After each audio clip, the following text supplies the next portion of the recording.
Hello, good morning. कैसे हैं आप लोग? क्या वीडियो और साउंड एकदम ठीक है क्या?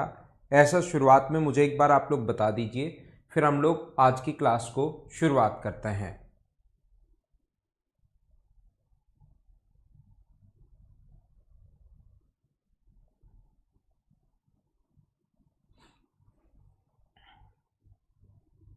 Good morning, good morning, good morning, good morning.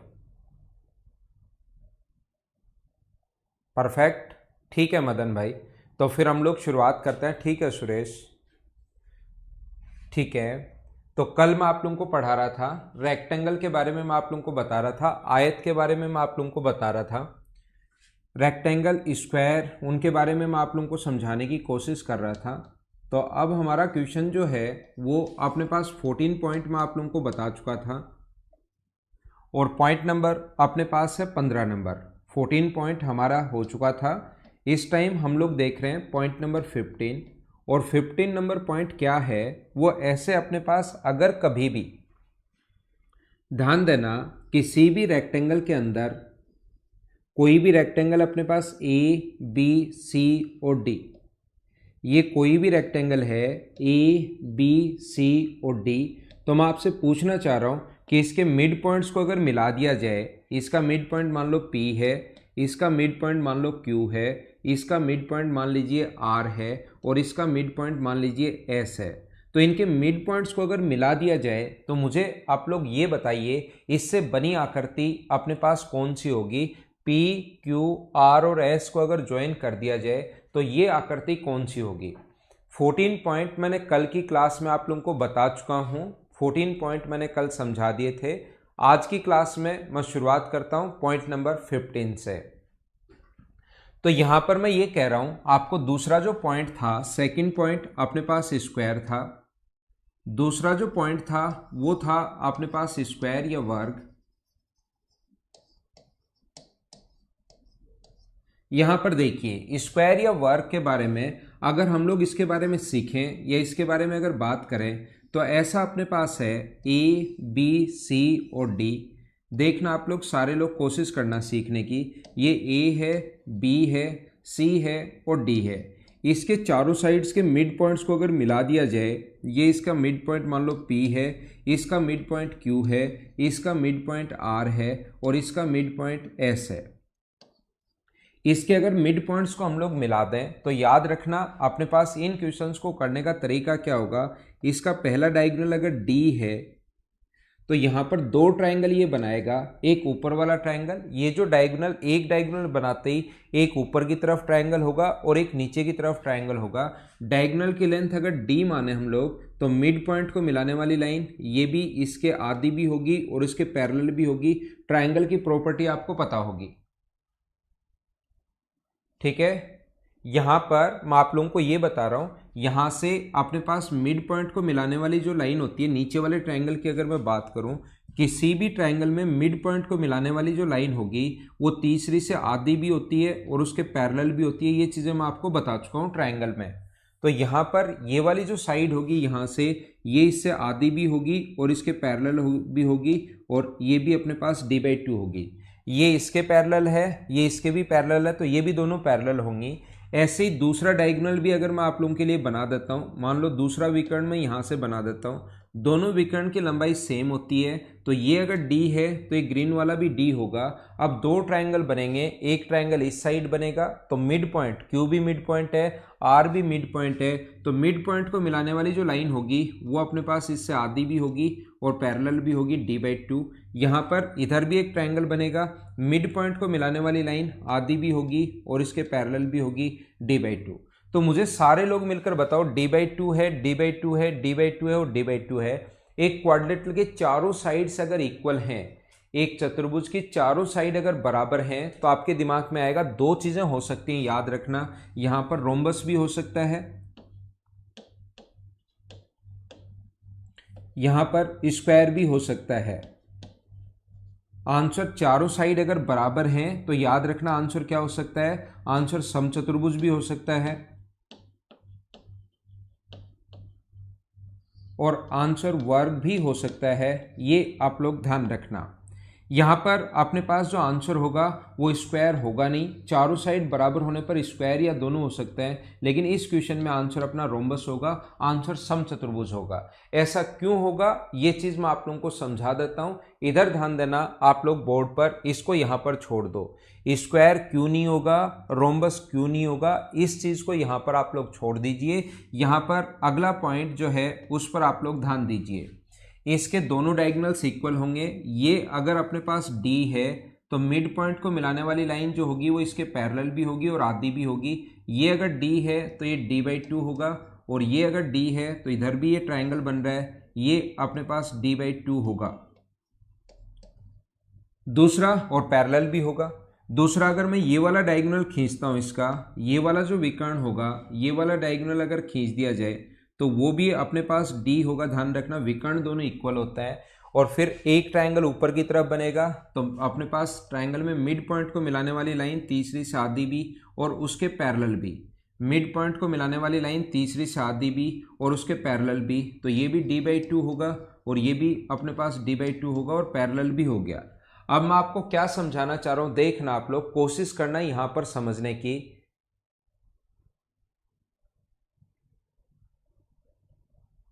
ठीक है सोनू स्पेशल भाई, यहां पर देखिए अपने पास ये लिखा गया है, मुझे बताइए ये जो एंगल है वो क्या 90 डिग्री होगा क्या? ये जो एंगल है वो अपने पास 90 डिग्री होगा। दोनों डायगोनल्स एक दूसरे को 90 डिग्री पर काटते हैं। और मैं एक बात बता देता हूं, अगर दो लाइन पैरेलल हैं तो अंतः कोणों का योग 180 डिग्री होता है हमेशा। इंटीरियर एंगल का सम 180 डिग्री।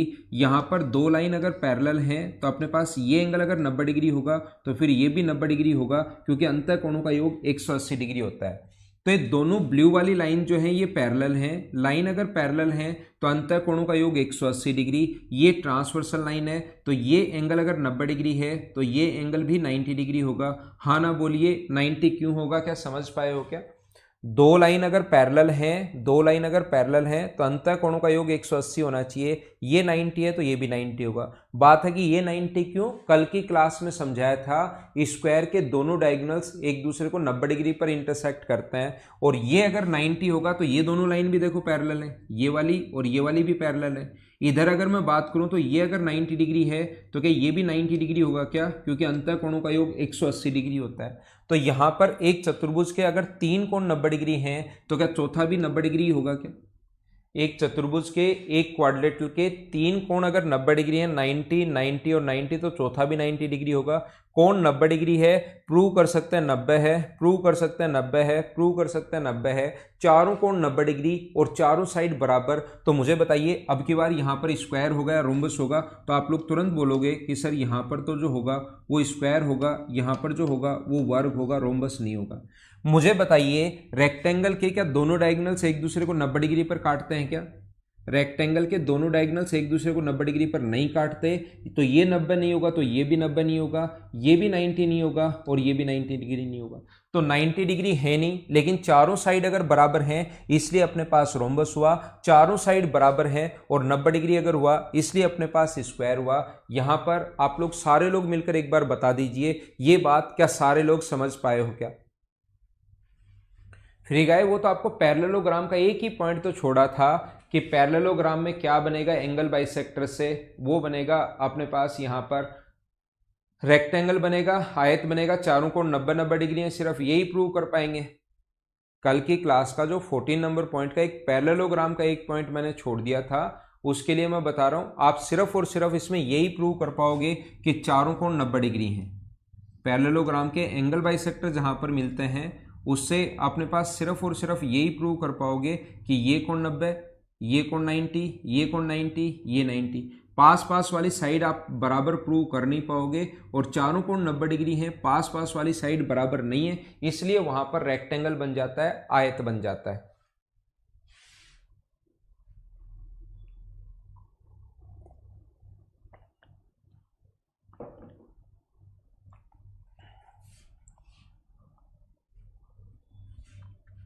मुझे आप लोग ये बताइए, 3 नंबर पॉइंट अपने पास था पैरेललोग्राम।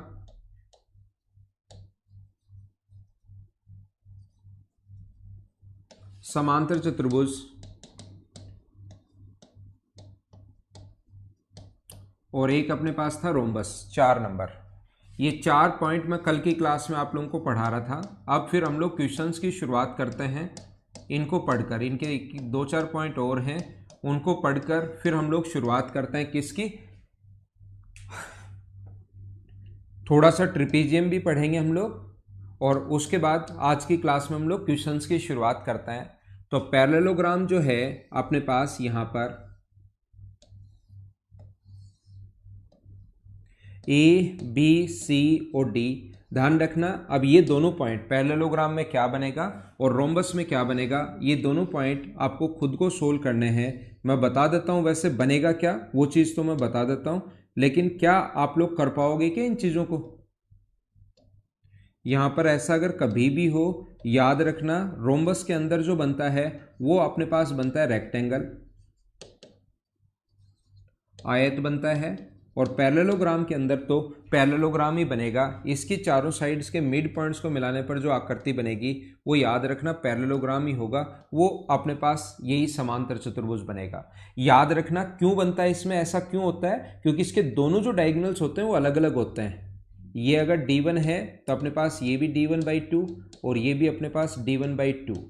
ऐसे ही दूसरे वाला अगर अपने पास D2 अगर है, ये वाला अगर D2 है तो ये अपने पास D2/2 और ये भी अपने पास D2/2।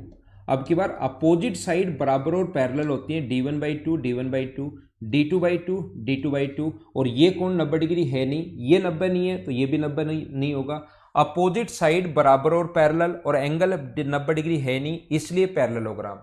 यहां पर अपोजिट साइड बराबर और पैरेलल और दोनों डायगोनल्स 90 डिग्री पर अगर इंटरसेक्ट करें तो हम लोग प्रूव कर सकते हैं कि ये भी अपने पास 90 डिग्री होगा, और ये 90 डिग्री है और अपोजिट साइड बराबर और पैरेलल है। इस कंडीशन में अपने पास बनेगा रेक्टेंगल या आयत। क्या इन दोनों को आप लोग कर पाओगे क्या?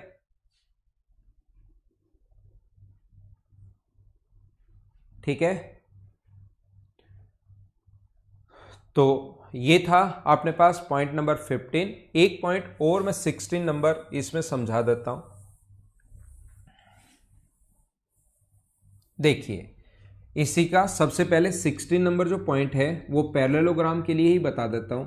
याद रखना इसमें आपको ये वाला जो पॉइंट है, ये क्वाड्रिलेटरल जब मैंने पढ़ाया था उसके लिए भी मैं आपको बता चुका हूं।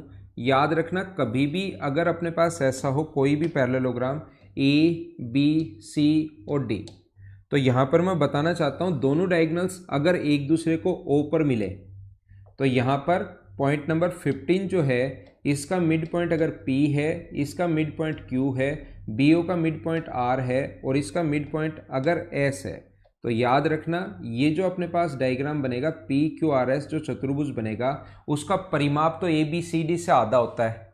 यहाँ पर अपने पास ये मैं चतुर्भुज में बता चुका हूँ, ध्यान रखना यहाँ 2 पॉइंट होते हैं 16 में, 2 पॉइंट अपने पास हैं PQRS।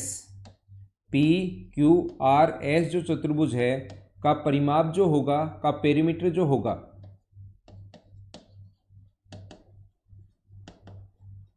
वो अपने पास ABCD के पेरीमीटर से हाफ होगा।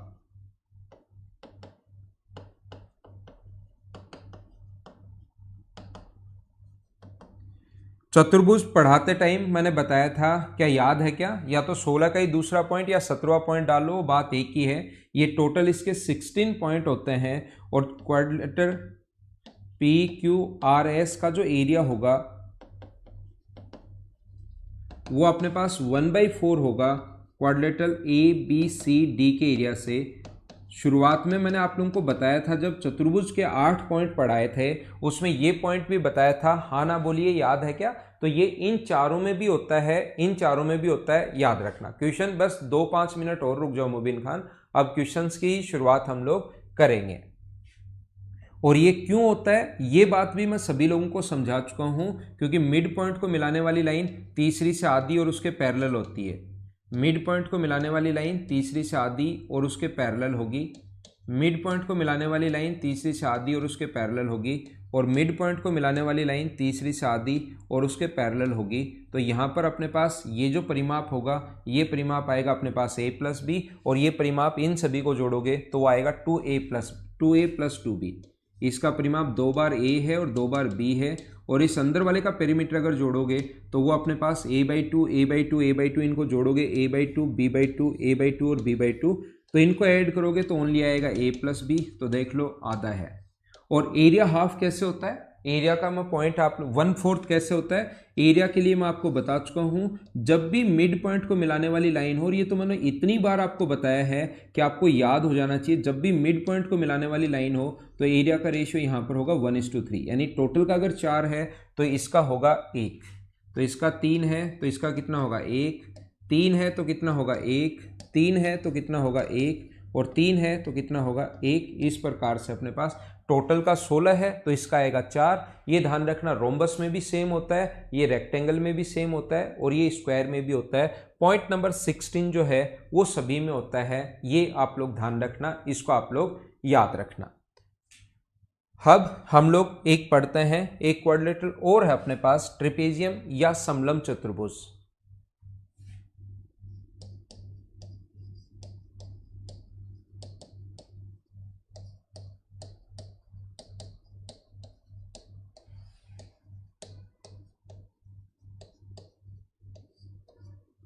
ट्रिपेजियम या समलंब चतुर्भुज, ध्यान रखना ट्रिपेजियम या समलंब चतुर्भुज ऐसी कोई भी आकृति जिसकी अपने पास दो साइड पैरेलल हो, ऐसा कोई भी क्वाड्रिलेटरल जिसकी दो साइड तो पैरेलल हो और दो साइड पैरेलल नहीं हो, उसको बोलते हैं हम लोग ट्रिपेजियम या समलंब चतुर्भुज।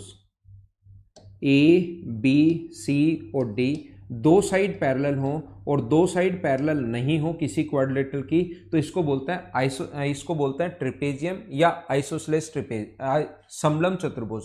लेकिन कभी भी अगर अनपैरेलल साइड अगर कभी बराबर होगी, ऐसा कोई भी ट्रिपेजियम जिसकी अनपैरेलल साइड अगर बराबर है तो इसका अपने पास ये जो है फिर इसका स्पेशल नाम होता है, ऐसा कोई भी ट्रिपेजियम जिसकी अनपैरेलल साइड अगर बराबर है तो इसका नाम होता है, याद रखना, आइसोसेलेस ट्रिपेजियम समद्विबाहु समलंब चतुर्भुज।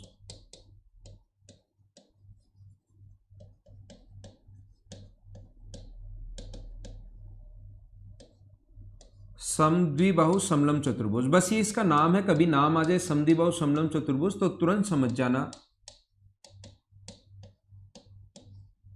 ऐसा कोई भी क्वाड्रिलेटरल समद्विबाहु समलंब चतुर्भुज, ऐसा कोई भी क्वाड्रिलेटरल जिसकी अपने पास अनपैरेलल साइड अगर इक्वल है तो उसका नाम जो होता है वो आइसोसेलेस ट्रिपेजियम होता है। और यहां पर आइसोसेलेस ट्रिपेजियम में याद रखना कभी भी इसकी एक बात बस ध्यान रखना, अगर यहां से परपेंडिकुलर डाल दें तो ये वाली लेंथ, और यहां से परपेंडिकुलर अगर डाल दें तो ये वाली लेंथ हमेशा इक्वल होती है, ये आप लोग याद रखना। कुछ लोगों को लग सकता है कि सर इक्वल क्यों होती है, याद रखना दो पैरेलल लाइंस के बीच हमेशा डिस्टेंस बराबर होती है, तो ये दूरी अगर h है तो ये दूरी भी अपने पास h होगी।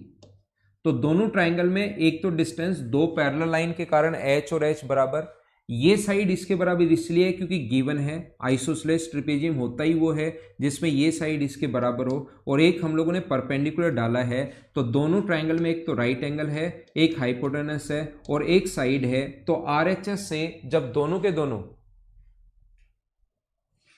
अक्सर 16 नंबर पॉइंट सभी में, मैंने क्वाड्रिलेटरल में बताया था, चतुर्भुज में बताया है, और 16 नंबर पॉइंट सभी में सेम ऐसे ही होता है। फिर यही बात होती है किसमें, रोम्बस में भी, ये तो मैंने बोल के भी आया ना कि सभी में फिर होता है, यहां पर ये इसमें भी होगा, वही सेम ऐसा का ऐसा ही लिखना है, कोई चेंज नहीं है, इसमें भी होगा और वही सेम पॉइंट रेक्टेंगल में भी होगा, और वही सेम ये दोनों पॉइंट स्क्वायर में भी होते हैं, सभी में होते हैं। क्योंकि मैं आपको शुरुआत में याद करो, प्रत्येक रोम्बस के लिए मतलब होता है 8 नंबर पॉइंट, रोम्बस के लिए नहीं, प्रत्येक क्वाड्रिलेटरल के लिए होता है। क्वाड्रिलेटरल का जो 8 नंबर पॉइंट मैंने पढ़ाया था, चतुर्भुज का पॉइंट नंबर 8 जो मैंने बताया था आपको, ठीक है। तो यहां पर मैं क्या कह रहा था, ये बराबर क्यों होता है, उम्मीद है आप समझ गए होंगे। अक्सर यहां पर अपने पास ये h है, ये अपने पास h है, एक तो राइट एंगल है, परपेंडिकुलर डाला हम लोगों ने, हाइपोटेनस दोनों का बराबर है और एक साइड बराबर है, तो RHS से कॉन्ग्रेंट हो गए, कॉन्ग्रेंट हो गए तो फिर ये वाली जो साइड होगी इस वाली साइड के हमेशा बराबर होगी, P है और ये Q है, तो AP बराबर होता है किसके, BQ के, ये आप लोग याद रखना, इसको आप लोग ध्यान रखना। अब हम लोग पढ़ रहे हैं ट्रिपेजियम के बारे में, याद रखना ध्यान रखना दो पैरेलल लाइंस के बीच, दो पैरेलल लाइंस के बीच और एक ही आधार पर कितने भी ट्रायंगल बना लो उनका एरिया हमेशा बराबर होता है। दो पैरेलल लाइंस के बीच और एक ही आधार पर कितने भी ट्रायंगल आप लोग बना लो, सभी का एरिया बराबर बराबर होता है, सभी का क्षेत्रफल बराबर बराबर होता है। दो पैरेलल लाइंस के बीच और एक ही आधार पर, क्यों? देखो पैरेलल लाइंस के बीच हाइट तो हमेशा, एरिया का फॉर्मूला क्या होता है? एरिया का फॉर्मूला होता है ट्रायंगल के half into base into height. तो बेस तो मैंने सेम बोल दिया है और दो पैरेलल लाइंस के बीच हाइट सेम होनी है। देखो मैंने क्या बोला, दो पैरेलल लाइंस के बीच तो हाइट सेम होगी और एक ही आधार पर बेस मैंने खुद ने सेम बोल दिया है। दो पैरेलल लाइंस के बीच और एक ही आधार पर बने ट्रायंगल का एरिया हमेशा बराबर होता है। तो ये अपने पास बेस है और ये अपने पास हाइट है। पैरेलल लाइंस के बीच हाइट सेम होनी है, बेस मैंने सेम बोल दिया है, तो सभी का एरिया इक्वल इक्वल होगा। ये बात ध्यान रखना। इसको अब हम लोग काम में कैसे ले पाएंगे? इसको काम में लेने का तरीका ये होगा, कभी भी अगर ऐसा अपने पास हो, ये अपने पास ए बी सी और डी कोई भी अपने पास मान लो ट्रिपेजियम है, समलंब चतुर्भुज। आइसोसेलेस नहीं पढ़ा रहा हूं भाई, आइसोसेलेस में वो एक छोटा सा पॉइंट था बता दिया। ये दोनों इक्वल होना जरूरी नहीं है, हो भी सकता है नहीं भी हो सकते। वो प्रत्येक चीज में आपको पूछने की जरूरत नहीं है कि सर इक्वल है या नहीं है, इक्वल हो भी सकते हैं और इक्वल नहीं भी हो सकते। तो यहां पर इसके दोनों डायगोनल्स को अगर कभी भी मिला दिया जाए, ये पॉइंट मान लो अपने पास ओ है, इसके दोनों डायगोनल्स को अगर कभी भी हम लोग मिला दें तो एक बात आप लोग ध्यान रखना, ए ओ डी का क्षेत्रफल, ट्रायंगल ए ओ डी का एरिया जो होगा वो बराबर होगा ट्रायंगल बी ओ सी के एरिया के। ए ओ डी का जो एरिया होता है वो बराबर होता है किसके एरिया के? बी ओ सी के एरिया के बराबर होता है। ऐसा क्यों होता है वो बात मैं आप लोगों को समझाता हूं। मुझे बताइए, ट्रिपेजियम या समलंब चतुर्भुज बोलते ही उसको है जिसकी दो साइड पैरेलल हो, और दो साइड अगर पैरेलल हो तो थोड़ा सा कोशिश करना सीखने की आप लोग। दो साइड अगर कभी भी पैरेलल हो तो एक ही आधार पर, ये देखो आधार में ये ले रहा हूं, एक ही आधार पर और दो पैरेलल लाइंस के बीच जो ट्रायंगल बने, जैसे एक ट्रायंगल तो अपने पास ये बन गया, अपने पास एक ट्रायंगल तो ये बन गया है और दूसरा ट्रायंगल अपने पास ये वाला बन गया है। तो मुझे सारे लोग बताओ, एक ही आधार पर और दो लाइंस पर बने, दो पैरेलल लाइंस के बीच बने ट्रायंगल का एरिया हमेशा इक्वल होता है। ये बात मैं अभी भी आप लोगों को समझा कर आया हूं। तो मैं क्या बोल रहा हूं आपको, एक ट्रायंगल ए बी डी का एरिया या ट्रायंगल ए डी बी का एरिया बराबर होता है अपने पास किसके? ट्रायंगल ए बी सी के एरिया के। ट्रायंगल ए बी सी का एरिया, हाँ ना बताइए ये बात मैंने कैसे लिख दी? क्या एक बार सारे लोग समझ पाए हो क्या?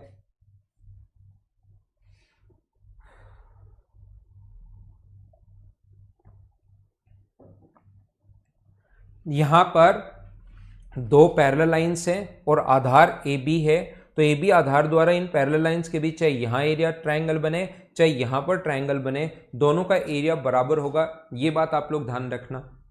अब मुझे बताइए, इसमें क्या ये वाला भाग कॉमन है क्या? दोनों ट्रायंगल में ये वाला भाग अगर कॉमन है अपने पास, इसका क्षेत्रफल मान लो अपने पास ए बी डी का एरिया और ये वाला जो एरिया था वो मान लीजिए अपने पास इसके बराबर में एक्स है। वैसे मैंने मान लिया कि इसका एरिया एक्स है और ये वाला एरिया जो है वो मैं मान लेता हूं कि अपने पास वाई है। टोटल मुझे बताइए, ए डी बी का जो एरिया है वो मैं एक्स मान चुका हूं और नीचे वाले भाग का एरिया अगर वाई है तो क्या ऊपर वाला अपने पास एक्स माइनस वाई बचेगा क्या? और ऐसे ही इसमें ए बी सी का एरिया भी एक्स है, टोटल का एरिया एक्स है और नीचे वाला मैं वाई मान चुका हूं, तो ऊपर वाला क्या एक्स माइनस वाई होगा क्या? तो ये वाला और ये वाला हमेशा बराबर होता है। ये बात आप लोग ध्यान रखना। अब इस पर क्वेश्चंस जो आते हैं वो कैसे क्वेश्चंस आएंगे? प्रत्येक चतुर्भुज के लिए ये आपको याद होगा, क्वाड्रिलेटरल में पढ़ा कर आया हूं, जो क्वाड्रिलेटरल की प्रॉपर्टी पढ़ा कर आया हूं वो तो सभी जगह लगेगी लगेगी। मैं आपको ये बता कर आया हूं कि किसी भी क्वाड्रिलेटरल में A1 A2 A3 और A4 अगर है तो मुझे बताइए A1 इंटू A3 क्या बराबर होगा क्या A2 इंटू A4 के? ऐसा चतुर्भुज में, और ये भी बता कर आया हूं कि ऐसा होता क्यों है, प्रत्येक पॉइंट का क्यों समझाते हुए मैं आया हूं। तो तो A1 इंटू A3 बराबर होता है A2 इंटू A4 के। तो ये बात ध्यान रखना, प्रत्येक क्वाड्रिलेटरल अगर होता है, अपने पास ट्रिपेजियम अगर है, उसमें ये वाली प्रॉपर्टी अगर हम लोग कभी भी लगाएं A1 इंटू A3, तो याद रखना ये दोनों का जो एरिया है वो इक्वल हो जाता है। ये जो अपने पास है A1, तो ठीक है, अपने पास ये A1 है, ये A2 है, ये A3 है, ये A4 की जगह क्या होगा, A2 होगा। अब की बार इन दोनों का एरिया बराबर होगा, तो हम लोग लिखेंगे A1 इंटू A3 बराबर होगा A2 इंटू A2 के, अपने पास बराबर होगा। तो A1 इंटू A3 बराबर होगा किसके, A2 के स्क्वायर के। याद रखना ये वाली बात, आप लोग ध्यान रखना सारे लोग। ये किस में होता है, A2 स्क्वायर बराबर होता है A1 इंटू A3, किस में, ट्रिपेजियम में। ध्यान रखना आइसोसेलेस ट्रिपेजियम में नहीं, आइसोसेलेस में तो होगा ही होगा मतलब, लेकिन हम लोग आइसोसेलेस नहीं पढ़ रहे हैं, हम लोग ट्रिपेजियम समद्विबाहु समलंब चतुर्भुज नहीं पढ़ रहे हैं, हम लोग समलंब चतुर्भुज पढ़ रहे हैं। ये आप लोग ध्यान रखना। हाँ ना बोलिए, ठीक है क्या? हरिकेश मीना कहाँ प्रॉब्लम आ गई?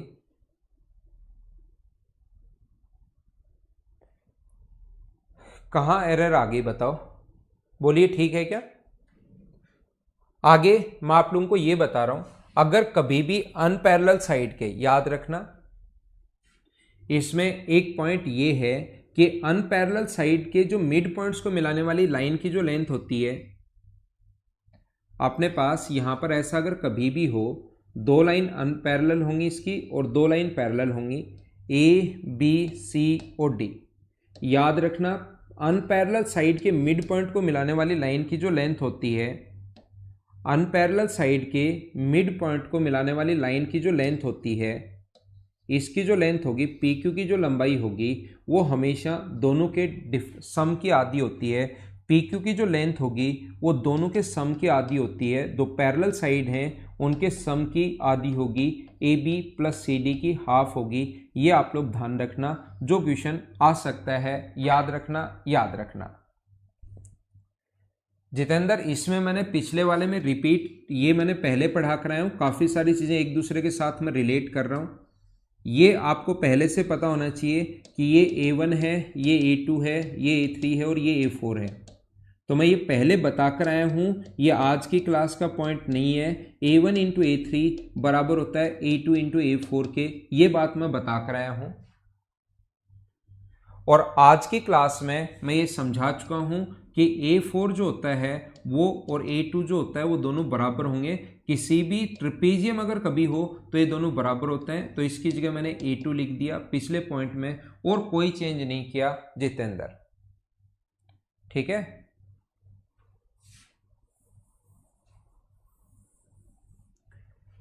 यहां पर मैं बताना चाहता हूं PQ बराबर half of AB plus CD। क्यों होता है ये बात, हर चीज का क्यों मैं आप लोगों को समझाते हुए चल ही रहा हूं। ध्यान रखना, आप एक छोटा सा काम करो, यहां से अपने पास इस पॉइंट को मिला दो और ये पॉइंट मान लो O है। तो मिड पॉइंट से इधर अगर पैरेलल लाइन खींची जाए तो वो तीसरे से आधी भी होती है और उसके पैरेलल भी होगी। मिड पॉइंट से पैरेलल लाइन खींचे तो यहां भी मिड पॉइंट पर ही जाकर मिलेगी। याद रखना किसी भी ट्रायंगल में मिड पॉइंट से अगर कभी भी पैरेलल लाइन आप लोग खींचते हो तो वो इधर वाले के भी मिड पॉइंट पर ही जाकर मिलती है, क्योंकि पैरेलल लाइन अगर है तो दोनों के दोनों ट्रायंगल सिमिलर हो जाएंगे।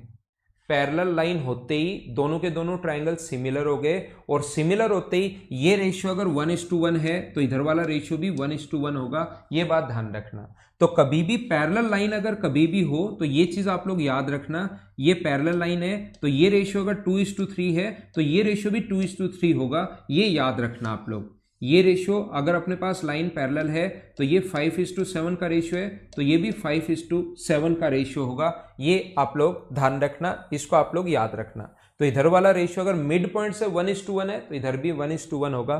तो मुझे बताइए PO की जो लेंथ होगी, PO की जो लेंथ होगी वो क्या अपने पास AB/2 ही होगी क्या? ऐसे ऊपर वाले ट्रायंगल की अगर हम लोग बात करें, इसकी मिड पॉइंट है, पैरेलल लाइन, मिड पॉइंट इधर भी है, तो मुझे आप लोग ये बताइए सारे लोग मिलकर OQ की जो लेंथ होगी, OQ की जो लेंथ होगी वो क्या CD/2 होगी क्या? अब PQ की लेंथ अगर निकालनी है तो PQ की लेंथ निकालनी है तो PO और OQ को जोड़ दो, तो P से O तक तो है AB/2 और ये है अपने पास CD/2। तो ये अपने पास आंसर आ गया दो अगर एलसीएम ले लोगे तो ये अपने पास आंसर आ जाएगा A B plus C D by 2 अपने पास आंसर आ जाएगा। मैं आपको क्या बताना चाह रहा हूं, ये तो अपने पास मान लो, फिर भी अपने पास ये 1:1 का रेशियो है। एक चीज ध्यान रखना, किसी भी ट्रिपेजियम में अगर अपने पास दो साइड तो पैरेलल हैं और दो साइड पैरेलल नहीं होंगी, इसमें अगर हम लोग एक ऐसी लाइन खींच दें यहां से P और Q, जो A B C और D अगर है, ऐसा अगर है और इसको m/n में बांटे तो PQ की लेंथ बताओ। यानी दो, जरूरी नहीं हमेशा मिड पॉइंट ही दे, 2:3, 3:5, 5:7 या 7:9 अगर कभी भी दे दे तो याद रखना इसका इंटू करते हैं हम लोग ऊपर की तरफ, ये जो है इसका इंटू करते हैं इस साइड से और इसका इंटू करते हैं इस साइड से। यानी कि अपने पास होगा m into A B, PQ की जो लेंथ होगी वो होगा m into A B plus n into C D upon नीचे m प्लस n। अगर आपको कोऑर्डिनेट ज्योमेट्री की चीज़ें याद हैं तो हम लोग ऐसे इंटू करते हैं, ये आप लोग ध्यान रखना। m का इंटू करेंगे इस side m into A B, n का इंटू इस साइड करेंगे n into C D upon m plus n। यहाँ भी यही किया है, 1 का इंटू सी डी से करोगे तो सी डी ही आएगा, इसका इंटू इससे करोगे तो अपने पास ए बी ही आएगा, तो A B plus C D और अपॉन में m प्लस एन, 1 प्लस 1 2। ऐसे अपने पास ये भी बना सकते हो या अलग अलग आ जाए, तो ये फॉर्मूला थोड़ा सा ध्यान रखना आप लोग। इसके बाद अपने पास कभी भी अगर दोनों डायगोनल्स जो होते हैं, ये याद रखना, मुझे बताइए दो लाइन अगर पैरेलल हैं तो एक बात विशेष तौर पर आप लोग ध्यान रखना, किसी में भी अगर दो लाइन पैरेलल हो और ट्रेपेजियम में तो दो साइड ये पैरेलल होती हैं, याद रखना अपने पास यहाँ से इसको मिलाने पर ये वाला एंगल अगर x है तो ये वाला एंगल भी x होगा। ऐसे ही इस डायगोनल को इससे मिलाएं तो अपने पास ऑल्टरनेट एंगल बराबर होते हैं, एकांतर कोण बराबर होते हैं। ये वाला एंगल अगर y है तो ये वाला एंगल भी y होगा। और हमें पता है कि वर्टिकली अपोजिट एंगल शीर्षाभिमुख कोण हमेशा बराबर होते ही होते हैं। तो दो ट्रायंगल जो बने अपने पास ए बी सी और डी, तो मुझे सारे लोग मिलकर ये बताओ क्या अपने पास यहाँ पर ये वाला ट्रायंगल और ये वाला ट्रायंगल क्या दोनों सिमिलर हो गए हैं क्या? या आप लोग याद भी कर सकते हो, ये चीज ध्यान रखना बहुत बार आपके काम में आएगी। अगर कभी भी किसी ट्रायंगल में ये यहां से पैरेलल लाइन खींचते ही अपने पास दोनों के दोनों ट्रायंगल सिमिलर हो जाते हैं, छोटे वाला और बड़े वाला। और दूसरा आप लोग साथ ही ये भी याद कर सकते हैं कि दो लाइन अगर ऐसे पैरेलल हो,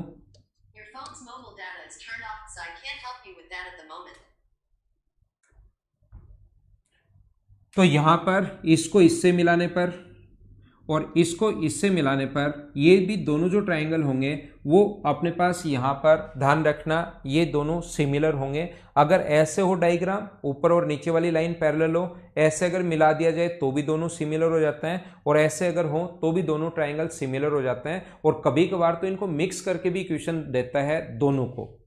तो यहां पर अपने पास ये ऊपर वाला और नीचे वाला ट्रायंगल सिमिलर होगा। सिमिलर अगर होगा तो हम लोग लिखेंगे DO अपॉन OB, ये भुजाएं समान अनुपात में होती हैं, बराबर अपने पास CO अपॉन OA बराबर होगा अपने पास किसके, CD अपॉन AB के। तीनों भुजाएं समान अनुपात में होंगी।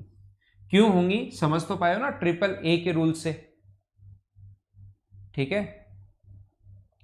दूसरा आप लोग ये बात भी ध्यान रखना, ये चीज भी आप लोग याद रखना कि इसके मिड पॉइंट को, ये डायगोनल का मिड पॉइंट है P, ये इस डायगोनल का AC का मिड पॉइंट है P, AO का मिड पॉइंट नहीं है, ध्यान रखना डायगोनल का मिड पॉइंट है। और ये अपने पास इस डायगोनल का मिड पॉइंट है Q।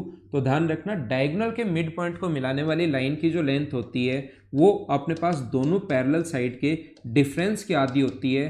प्रूव करना बहुत आसान है, ये चीज आपको खुद को करनी है। बीच बीच में एक एक दो दो चीजें मैं छोड़ता चलूंगा जो आपको खुद को भी प्रूव करने की कोशिश करनी है।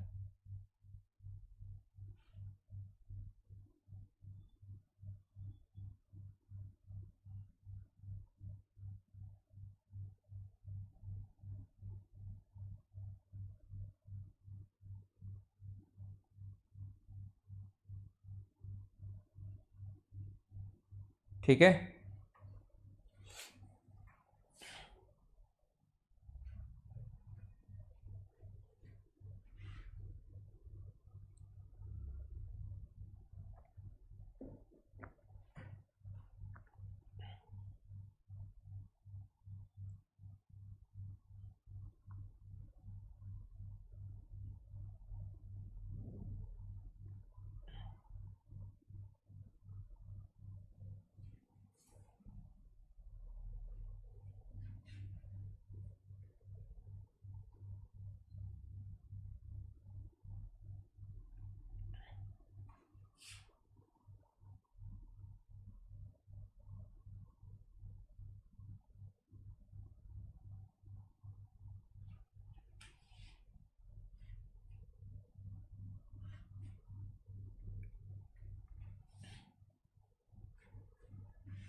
चलो क्वेश्चन करने की कोशिश आप लोग कीजिए।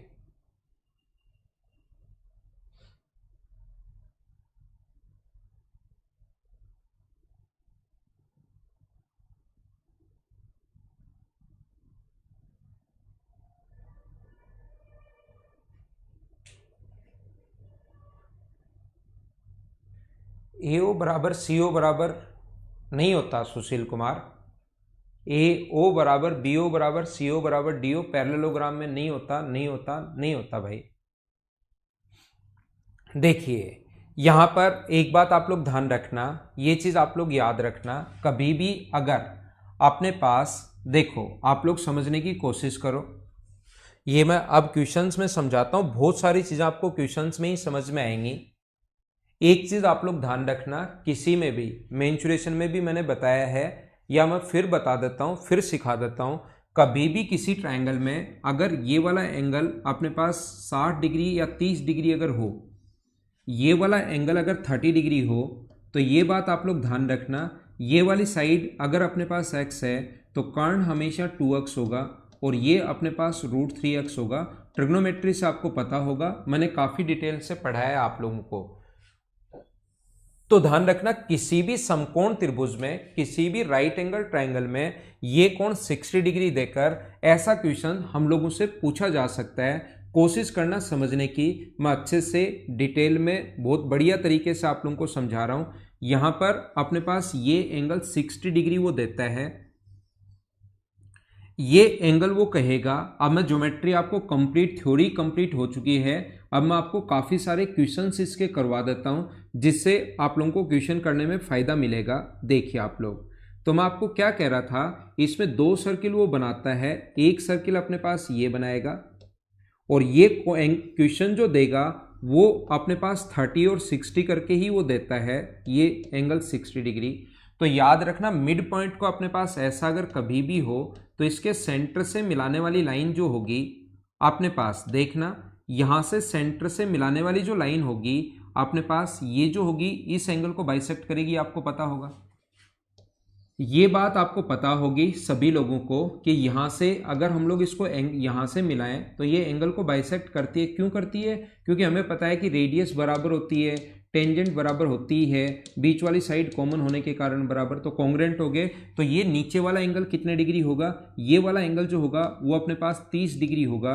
और ये वाली साइड अगर आर है, देखना ये वाली साइड अगर मुझे बताओ, ये वाली इसकी रेडियस स्मॉल आर है, तो क्या अपने पास ये कोण 30 डिग्री अगर है, तो सारे लोग थोड़ा सा इस चीज को देखकर मुझे बताना, क्या अपने पास यहां से यहां तक की जो दूरी होगी, ये जो डिस्टेंस होगी अपने पास, अगर इस ट्रायंगल की मैं बात करूं, इस ट्रायंगल की अगर मैं बात करूं, तो ये अगर 30 डिग्री अपने पास है, 30 डिग्री अगर है, तो ये अगर आर है, तो यहां से यहां तक की जो डिस्टेंस होनी है ये वाली, वो क्या अपने पास 2r होगी क्या?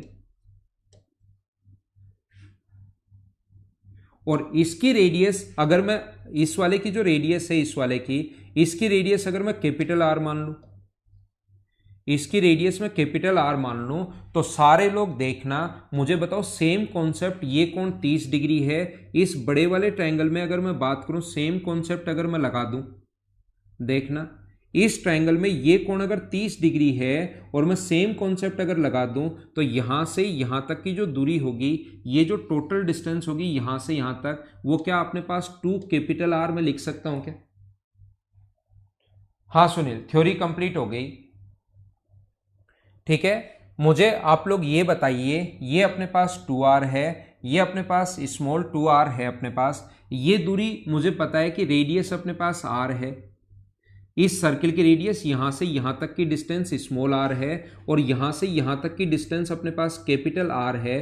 तो मुझे बताओ ये 2r जो मैंने लिखा है, ये दूरी देखना, ये दूरी किस किस को जोड़ दूं तो आ जाएगी। ये जो दूरी मैंने 2r जो लिखी है, वो क्या मैं इस r को ऐड कर दूं, इस r को ऐड कर दूं, और यहां से यहां तक की दूरी जो है, ये वाली डिस्टेंस 2r को ऐड कर दूं, तो कैपिटल 2r के बराबर लिखा जा सकता है क्या?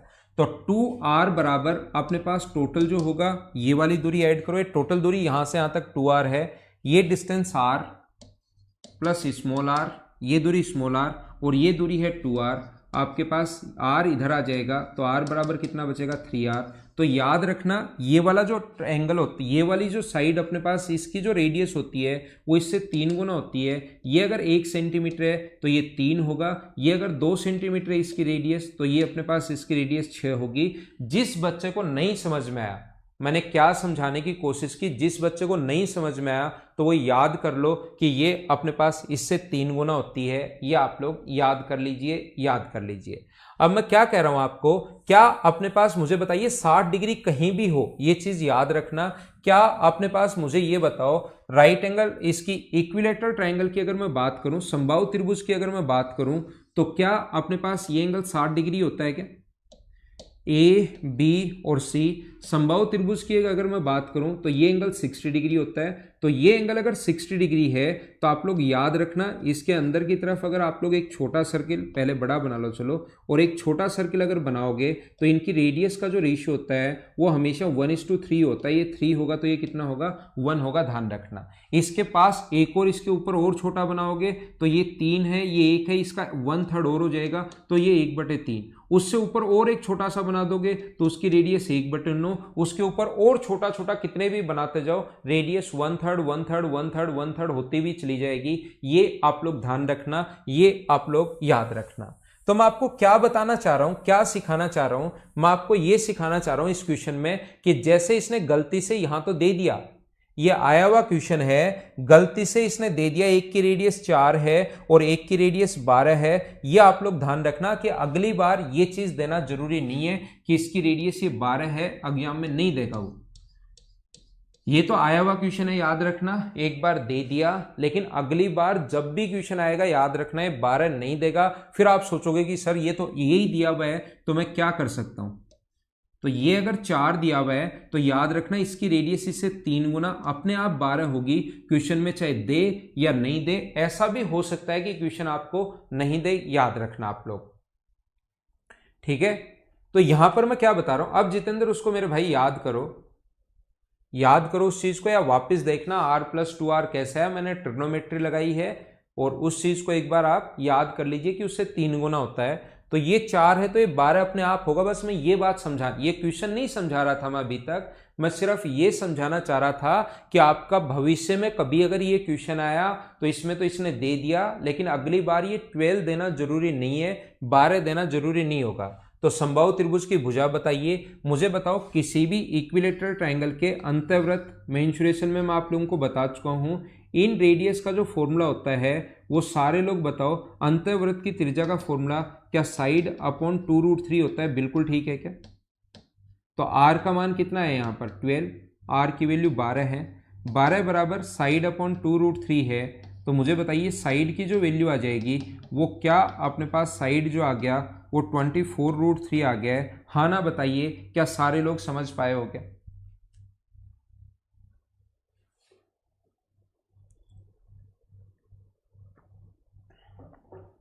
राइट एंगल ट्रायंगल में टोटल जो डिस्टेंस या 60 डिग्री का कोण जब भी बने, तो मैं आपको बता चुका हूं कि ये ऐसे अगर कभी भी बने,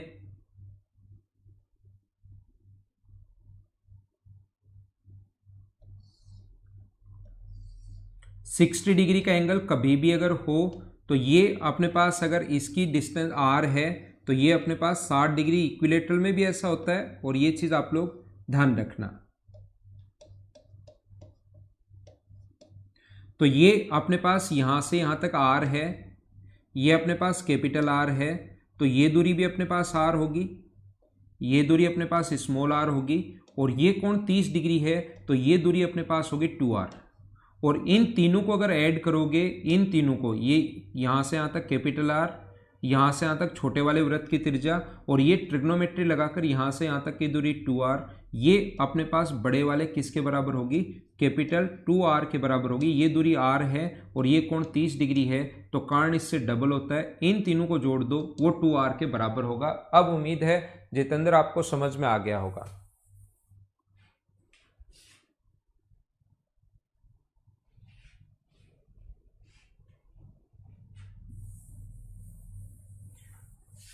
अगला क्वेश्चन आपके सामने ये रहा, चलो आप लोग करने की कोशिश करो। क्वेश्चन नंबर 2,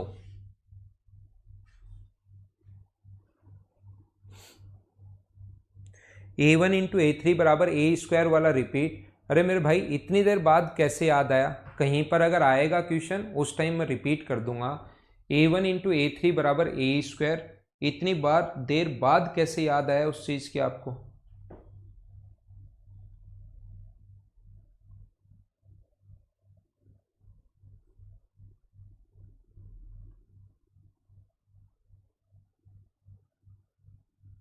कहीं क्वेश्चन आएगा तब मैं आपको बता दूंगा। यहां पर देखिए, ध्यान देना आप लोग, कोशिश करना सीखने की। यहां पर मैं आपको क्या समझा रहा हूं या क्या बता रहा हूं देखना, थोड़ा सा इतना ही लिख लेते हैं हम लोग। यहां पर मैं ये बता रहा हूं सभी लोगों को, किसी भी ट्रायंगल में जो अपने पास त्रिभुज होता है उसमें एरिया का रेशियो वही होगा जो बेस का रेशियो है, ध्यान रखना। ये अपने पास बेस का रेशियो 2:3 है।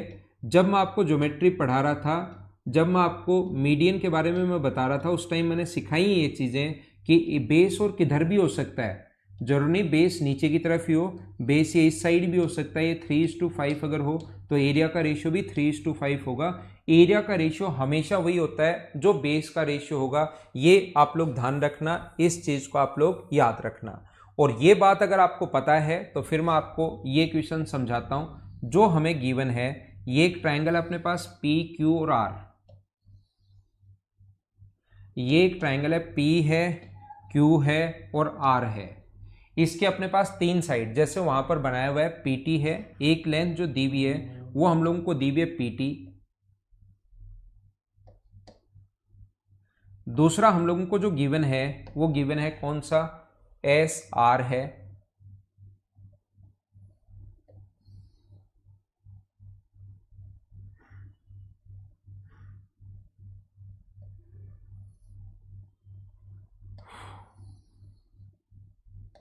ये एक एस आर है और एक और जो हमें दिया हुआ है वो दिया हुआ है अपने पास क्यू यू, ये अपने पास यू है।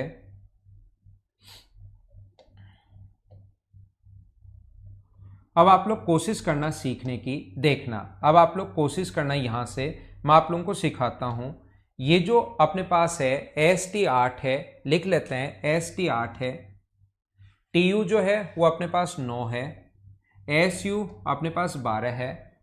उसके बाद अपने पास QU 24 है। QU अगर 24 है तो मुझे सारे लोग बताओ, Q से U तक अगर 24 है तो क्या इधर वाला भी 12 बचा क्या? ठीक है। SR 32 है, SR 32 है तो इधर वाला क्या 24 बचा क्या? बिल्कुल ठीक है। और ये अपने पास 27 है तो क्या ऊपर वाला 18 बचा क्या? ऐसे क्वेश्चंस को मैंने उस डायग्राम को, क्योंकि वहां पर छोटा था थोड़ा सा डायग्राम, मैंने क्या किया है, ऐसे क्वेश्चन करने का जो एक तरीका होता है वो क्या होता है, डायग्राम मैंने वापस बना लिया। और याद रखना, इस टाइप के क्वेश्चंस को करने का जो कॉन्सेप्ट होगा, हम लोग क्या करते हैं, यहां से इनको मिलाते हैं। जब तक आप लोग इनको यहां पर नहीं मिलाओगे तब तक चीजें नहीं सोच पाओगे, ध्यान रखना। ये इससे मैं मिला देता हूं यहां से, और इसको मैं इससे मिला दूंगा और इसको मैं इससे मिला दूंगा। सभी जगह हम लोग ज्वाइन कर देंगे, लेकिन सिस्टमेटिक तरीके से एक एक लाइन ज्वाइन करते चलता हूं और उसके साथ साथ जो भी चीजें होंगी वो मैं बताते चलता हूं। यहां पर बेस का रेशियो अगर 1:3 है तो मुझे बताइए एरिया का रेशियो भी क्या 1:3 होगा? और ये मैं समझाऊंगा एक बार में आपको समझना पड़ेगा, ध्यान रखना भाई। तो मुझे साथ साथ आप लोग बताते चलो, क्योंकि ये ऐसा क्वेश्चन है पूरा ढंग से समझ में आएगा। खुद लिख लिख कर करोगे तो भी 100% हो जाएगा, लेकिन जब दूसरा समझाता है तो लास्ट में जब पहुंचते हैं तो लगता है ये तो समझ में नहीं आया।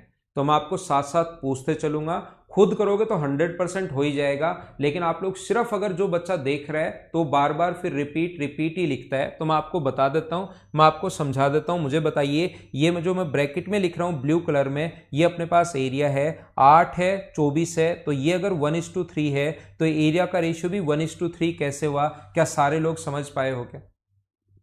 और यहां पर अगर मैं बात करूं इस टोटल बड़े वाले ट्रायंगल की बात करूं, क्यू यू आर की अगर मैं बात करूं तो ये देखिए 1:1 का रेशियो है। तो क्या ये अपने पास एस आर क्या इसके मीडियन का काम कर रही है? क्या मीडियन का काम कर रही है? पूरे ट्रायंगल की बात कर रहा हूं, क्यू यू आर जो कंप्लीट ट्रायंगल की अगर मैं बात करूं तो ये मीडियन है, क्योंकि 12 और 12 1:1 है। तो मीडियन का अगर काम कर रहा है तो इसका एरिया अगर 4 है तो मुझे बताइए इसका एरिया भी क्या 4 होना है क्या? हाँ ना बताइए 4 कैसे आया, क्या समझ पाए हो क्या?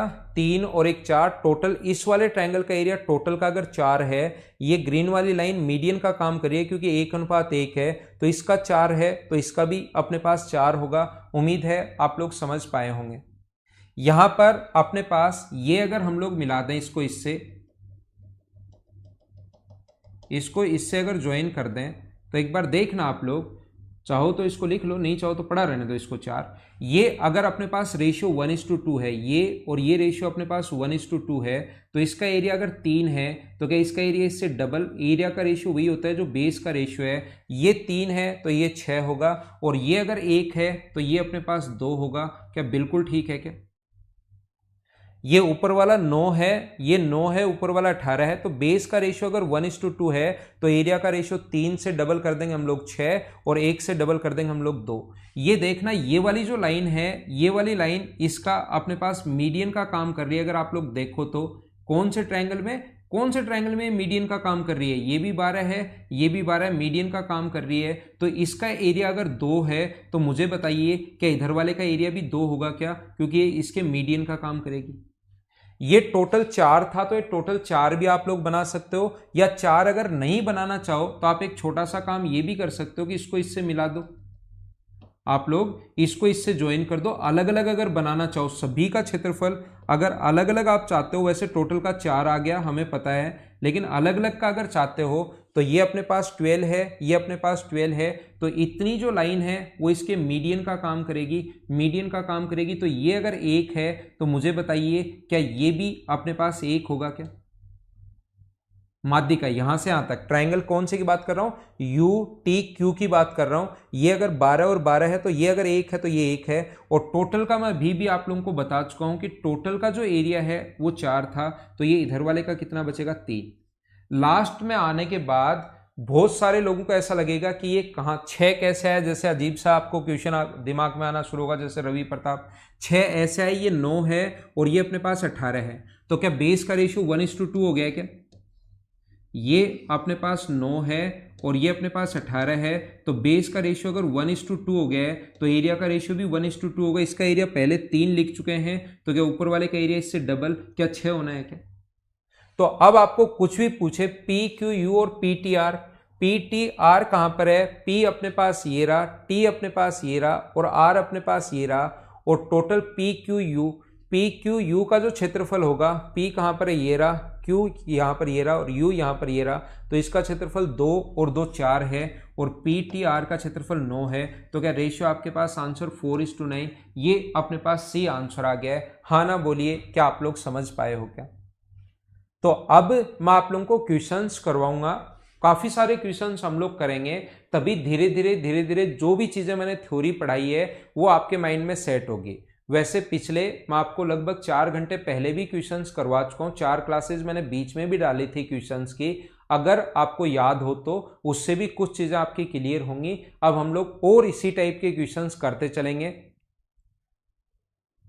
ठीक है ना? तो आप लोग इसको वापस देखोगे तो पूरा कौन सी चीज सिस्टमेटिक, लास्ट में अगर देखोगे तो पता लगेगा यार ये 1 3 कहां से आ गया, ये 1 3 कैसे लिख दिया। लास्ट में अगर देखोगे तो ये चीजें अजीब अजीब लगनी शुरू हो जाएंगी, लेकिन एक तरीके से अगर चलते आओगे तो फिर आप लोग 100% इस क्वेश्चन को कर पाओगे। अगला क्वेश्चन देखिए आप लोग, नेक्स्ट क्वेश्चन नंबर 3। यहां पर अपने पास कहा है पी क्यू बराबर 35 है, पी से क्यू तक 35 है, पी क्यू 35 है हमारे पास, और दूसरा अपने पास क्यू एस 28 है, क्यू से एस तक 28 है। तो मुझे बताइए व्यास द्वारा परिधि पर बना कोण 90 डिग्री होता है, तो ये भी 90 होगा। ये अपने पास 35 7 गुना 5 है, देखना यहाँ पे ट्रिपलेट कैसे आप लोग सोच पाओगे। 28 जो है वो 7 गुना 4 है, तो ट्रिपलेट 3 का स्क्वायर प्लस 4 का स्क्वायर, तो क्या 7 गुना 3 का मतलब पी एस की वैल्यू क्या अपने पास 21 आ जाएगी क्या? मुझे बताइए यहां पर ये 21 आ जाएगा क्या, या ऐसे नहीं पता आपको? तो हमें पता है कि व्यास, ये अपने पास टेंजेंट व रेडियस के बीच ये सेमी सर्किल है, तो रेडियस व टेंजेंट के बीच बना कोण 90 डिग्री होता है, पहली बात तो। और ये कोण व्यास द्वारा परिधि पर बना कोण 90 डिग्री, तो ये 35 दिया हुआ है, ये 28 दिया हुआ है, तो 35 के स्क्वायर में से 28 का स्क्वायर माइनस करेंगे तो ये 21 आएगा। PS 21 कैसे आएगा, क्या आप लोग समझ पाए हो क्या? और मुझे ये बताइए, किसी भी राइट एंगल ट्रायंगल में अगर एल्टीट्यूड डाल दिया जाए, किसी भी राइट एंगल ट्रायंगल में अगर अपने पास एल्टीट्यूड यहां से डाल दिया जाए, तो यहां से मुझे ये बताइए, ये कोई भी राइट एंगल ट्रायंगल अगर है, जैसे इसने PQR नाम दिया तो अपने भी वही दे लो, PQ और R, तो मुझे आप लोग ये बताइए, ये वाली साइड अपने पास 28 है और ये वाली साइड अगर 21 है, ये 28 है और ये अगर 21 है, तो क्या अपने पास राइट एंगल ट्रायंगल में एल्टीट्यूड अगर डाल दें हम लोग, तो क्या आपके पास फॉर्मूला याद है क्या कि 28 का स्क्वायर बराबर अपने पास 21 गुना अक्स होगा? हाँ ना बताइए, क्या सारे लोग जानते हो क्या? राइट एंगल ट्रायंगल में एल्टीट्यूड की लेंथ अगर कभी भी निकालनी हो, ये राइट एंगल ट्रायंगल है, ये अपने पास x है, ये अपने पास y है और ये अपने पास z है, तो एक तो फॉर्मूला मैंने ये लिखवाया है, मान लो ये p है, तो एक तो फॉर्मूला ये लिखवाया है x into Y upon Z. दूसरा, अगर कभी इन दोनों के बारे में बात नहीं करके हमें अगर ये बोलता है कि ये वाला एल्टीट्यूड है और ये वाली लेंथ अगर a है और ये वाली अगर b है, तो हमारे पास, मुझे बताइए, पी स्क्वायर बराबर a इंटू बी, ऐसा फॉर्मूला बताया था क्या? हाँ ना बोलिए सारे लोग। तो इसको हम लोग सोल्व कर लेंगे और ये अपने पास आंसर आ जाएगा ऑप्शन नंबर बी, बिल्कुल ठीक है। थोड़ी देर बाद मैं वापस आता हूँ, वापस आकर आपको आगे वाले क्वेश्चन सोल्व करवाता हूँ। तो तब तक के लिए आप लोग चाय पानी पियो, थोड़ी देर बाद हम लोग फिर मिलते हैं आधे घंटे बाद, और उसमें अब हम लोग क्वेश्चंस ही क्वेश्चंस करेंगे, कुछ दिन क्वेश्चंस करेंगे, तभी आपके माइंड में चीज़ें सेट हो पाएंगी। ठीक है, सारी थ्योरी जो भी मैं पढ़ा कर आया हूँ उन पर बेस्ड अब क्वेश्चंस आपको करवाऊंगा।